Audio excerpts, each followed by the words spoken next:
जब दो भाई केव डाइविंग के लिए केव के अंदर जाते हैं तो उन्होंने कभी सोचा भी नहीं होगा कि उनमें से कोई एक भाई वापस नहीं आएगा। यकीन करना मुश्किल है कि एक fully trained air force para rescue diver एक गलत फैसले की वजह से अपनी जान गंवा सकता है। लेकिन केव डाइविंग की यही कड़वी सच्चाई है कि गलतियों के लिए आपको दूसरा मौका नहीं मिलता। माइकल और पॉल हेडन दोनों भाई हैं जिन्होंने अपने बचपन में कैलिफोर्निया में स्थित गोस कैन्यन में एक छोड़ी गई पानी की गुफा को एक्सप्लोर की थी। इन्होंने कई बार इस केव को सिर्फ फैमिली एडवेंचर के लिए इस्तेमाल किया था। कैलिफोर्निया की गर्मी से बचने के लिए ये दोनों भाई कई बार अपने भाई बहनों के साथ इसमें डाइव किया करते थे। ये केव काफी बड़ा है, इसमें कुछ सूखा वाला हिस्सा है और कुछ हिस्से में बहुत ज्यादा पानी भरा हुआ है। इन दोनों भाइयों ने 6 बच्चों वाले फैमिली के रूप में केव के अंदर सूखे वाले हिस्से को एक्सप्लोर किया था और केव के अंदर एक छोटे से पुल में स्विम भी किया था। बाहर से ये केव कुछ खास नहीं दिखती, एक छोटा सा अंधेरा एंट्रेंस जो कि 3x4 फीट का है। केव के अंदर जाने का रास्ता हॉरिजॉन्टल है। लगभग 50 फीट तक जाने के बाद फिर एक पहाड़ी ढलान से आपको 30 फीट नीचे उतरना पड़ता है। ये रास्ता चलते चलते फ्लडेड पूल एरिया तक पहुंचता है जिसका एंट्रेंस 150 फीट की दूरी पे है। इसीलिए ये केव एडवेंचर करना और पानी में खेलने के लिए एक आसान ट्रिप है। लेकिन इन दोनों भाइयों को ये नहीं पता था कि इस केव में 100 टन गहरे पानी का पूल भी है। जैसे जैसे दोनों भाई बड़े होते गए उन्होंने कुछ स्किल्स सीखी और उनके अंदर नेचर को एक्सप्लोर करने का एक्साइटमेंट भी बढ़ता गया। इसीलिए अब ये दोनों भाई केव के उन एरियाज को एक्सप्लोर करना चाहते थे जो पानी में डूबे हुए थे, यानी कि पानी से भरे हुए थे। इन दोनों भाइयों में से पॉल एक टॉप स्कूबा डाइवर बन गया था और एयर फोर्स में रेस्क्यू इंस्ट्रक्टर के रूप में 15 साल से काम कर रहा था। इसीलिए उसको स्कूबा डाइव का काफी ज्यादा एक्सपीरियंस था। Paul elite para rescue force का हिस्सा था। पॉल के टीम मेंबर उन्हें प्रीपेड, सेफ और अपनी टीम का सबसे स्किल्ड डाइवर कहते थे। एयर फोर्स में मास्टर सर्जेंट के रूप में पॉल ने लगभग 20 साल दूसरों की सेवा में बिताए हैं। पॉल एक बहुत ज्यादा स्किल्ड ओपन वाटर डाइवर है। इसीलिए पॉल अपने भाई माइकल के साथ गोस कैन्यन के पानी वाले हिस्से के अंदर जाने के लिए और इस एडवेंचर को लीड करने के लिए तैयार था। इसीलिए 17 सितंबर 2000 को पॉल ने कैन्यन के अंदर गहरे पानी में जाने और वेल शाफ्ट को एक्सप्लोर करने का प्लान बनाया। इन्होंने सबसे पहले स्कूबा डाइविंग इक्विपमेंट्स को लेकर गुफा तक हाइकिंग किया और फिर पुल एरिया तक पहुंचे। पॉल ने अपने माउंटेन कैमरा को लाइट सपोर्ट्स के रूप में यूज किया और साथ ही 2 घंटे का ऑक्सीजन सिलेंडर भी अपने साथ ले गए। पॉल का भाई माइकल ने केव में रुकने का प्लान बनाया ताकि वो अपने भाई को मॉनिटर कर सके। इन दोनों के लिए ये बात तो ठीक थी कि इनको टाइम लिमिट का पता था। दोनों भाइयों ने केव के अंदर कम्युनिकेट करने के लिए एक सिस्टम बनाया। बाहर से माइकल रस्सी को 2 बार खींचेगा ये चेक करने के लिए कि अंदर सब कुछ ठीक है, और रिस्पॉन्स में पॉल रस्सी को 2 बार खींचेगा ये बताने के लिए कि अंदर सब कुछ ठीक है। पॉल रस्सी के सहारे पानी में उतर जाता है और काफी आगे चला जाता है, पर पॉल हर बार माइकल के रस्सी खींचने का रिस्पॉन्स दे रहा था। लेकिन 20 मिनट बाद माइकल ने रस्सी को 2 बार पुल किया और रिस्पॉन्स का वेट किया, पर इस बार उसे अंदर से कोई जवाब नहीं आया।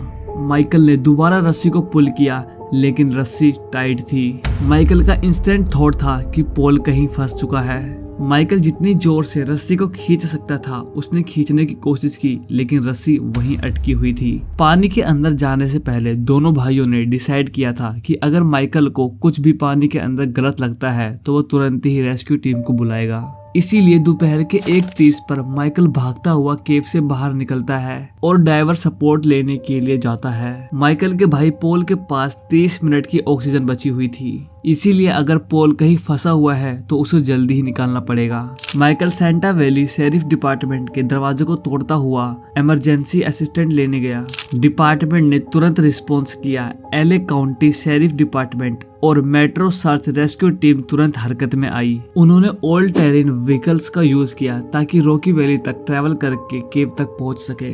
एले काउंटी फायर डिपार्टमेंट भी रेस्क्यू टीम के रूप में उनके साथ जुड़ जाता है।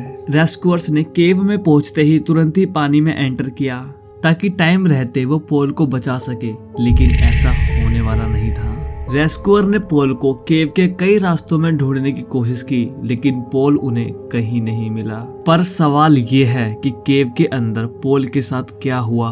जब दोनों भाई केव के पास पहुंचे थे तो पोल केव के सीक्रेट रास्तों को एक्सप्लोर करना चाहता था, लेकिन पोल इस बात को भूल गया था कि ये केव सिस्टम असल में एक पुराने पानी का सिस्टम था जो कि 1915 से बना हुआ है। ये नेचर इरोजन और वाटर बिल्डर से बनी थी और सरफेस के शाफ्ट से पानी का एक्सेस था, लेकिन इस वाटर केव को यूज करना बहुत पहले छोड़ दिया गया था। इस केव के अंदर कुछ पूल्स भी हैं जो कि 100 फीट तक गहरे थे। इन पूल्स के टनल पानी से भरी हुई थी जो कि दूसरी गुफा तक ले जाती थी। उस समय के वेल शाफ्ट पानी के लेवल से बने थे और एक छोटा 3 बाय 3 फीट एरिया बनाते थे जहां से पानी सरफेस तक पाइप के माध्यम से एक्सेस होता था। इन पाइप को बहुत पहले ही हटा दिया गया था, इसीलिए इन पाइप की जगहों पर मिट्टी और पत्थर पूरी तरह भर चुके थे, जिसके कारण वेल शाफ्ट के नीचे छोटे छोटे चैम्बर बन गए थे और गिरिंग मैटर के कारण चैम्बर में डीके गैसेस जैसे कि hydrogen sulphide, carbon dioxide, methane और नाइट्रोजन भर चुकी थी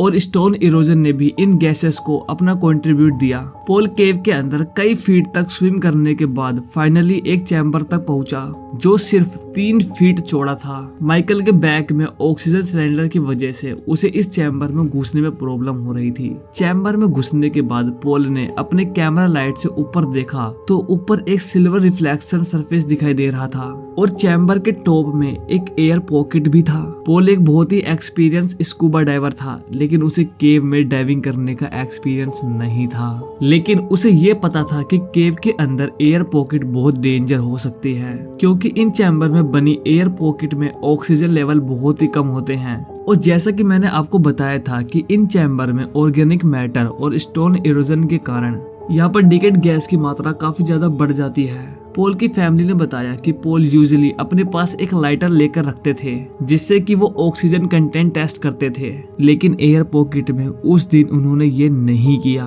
पोल के कैमरा रिकॉर्ड से पता चलता है कि वो चैम्बर के एयर पॉकेट में ऊपर आते हैं। उन्होंने अपने ऑक्सीजन रेगुलेटर को मुंह से निकाल दिया और एक गहरी सांस ली बिना ऑक्सीजन लेवल चेक किए। फुटेज से पता चलता है कि वो जैसे ही पॉकेट में सांस लेते हैं वो पानी में डूब जाते हैं। उन्होंने अपने रेगुलेटर को मुंह में डालने की कोशिश भी नहीं की, जो कि ये बताता है कि सांस लेने के बाद वो अनकॉन्शियस हो गए थे और पोल पानी में डूब जाते हैं और कोई मूवमेंट भी नहीं करते। मुंह से रेगुलेटर हटाने और आखिरी सांस लेने तक का समय बहुत कम था, इसीलिए आखिरकार ऐसा हुआ क्या कि पोल ने जैसे ही सांस लिया वो पानी में डूब गए। अगर आप ऑक्सीजन के फुल टैंक के साथ डाइविंग करते हैं तो आप पूरी तरह कंफर्टेबल होंगे। एयर पॉकेट में ऑक्सीजन चेक करते होंगे। अगर आपको स्मेल आती होगी या फिर सल्फेशन फील होता होगा तो आप अपनी रेगुलेटर को वापस मुंह में डाल के डाइविंग कंटिन्यू करेंगे। पर अफसोस ये इतना सिंपल होता नहीं है। एक सांस जिसमें कि कार्बन डाइऑक्साइड की मात्रा 10% से ज्यादा होती है, ये इनफ होती है आपको बेहोश करने के लिए। ये होता है कार्बन डाइऑक्साइड पॉइजनिंग की वजह से। नॉर्मली जो हम बाहर सांस लेते हैं उसमें 0.4% कार्बन डाइऑक्साइड होता है। जब ये एयर हमारी विंड्स ब्लड के पास होती है तो ये पूरी तरह कार्बन डाइऑक्साइड से भरी होती है, लेकिन जब कार्बन डाइऑक्साइड हमारी बॉडी में ब्लड लेवल से ज्यादा या फिर 100% होती है तो इससे सिर्फ 1 सेकंड लगता है हमारी बॉडी के ब्लड स्ट्रीम में जाने में। वो कुछ ऐसा ही पोल के साथ हुआ। जब उसने एयर पॉकेट में बिना ऑक्सीजन लेवल को चेक किए सांस लिया तो उसके शरीर में जहरीली डिकेड गैसेस और कार्बन डाइऑक्साइड चली गई। इन गैसेस ने पोल को एक ही सेकंड में अनकॉन्शियस कर दिया, जिस वजह से पोल पानी में डूब गया। इस दौरान वो कोई मूवमेंट भी नहीं कर पा रहा था। कुछ घंटों के रिसर्च के बाद जब रेस्क्यूअर पोल के पास पहुंचे तो उन्होंने देखा कि पोल पानी में डूबा हुआ और मरा हुआ है। आप देख ही सकते हो कि एक छोटी सी गलती ने वेल ट्रेंड बहुत ही ज्यादा स्किल्ड फुल एयरफोर्स के स्कूबा डाइवर की जान ले ली। पोल अपने स्कूबा डाइवर एक्सपीरियंस की वजह से दूसरे लोगों की जान बचाते थे, लेकिन जब उनकी मौत हुई तो उनकी जान बचाने वाला उनके पास कोई नहीं था और इसी को ही समय की मार कहते हैं। आई होप ये वीडियो आपको अच्छी लगी होगी। मिलते हैं अगली वीडियो में।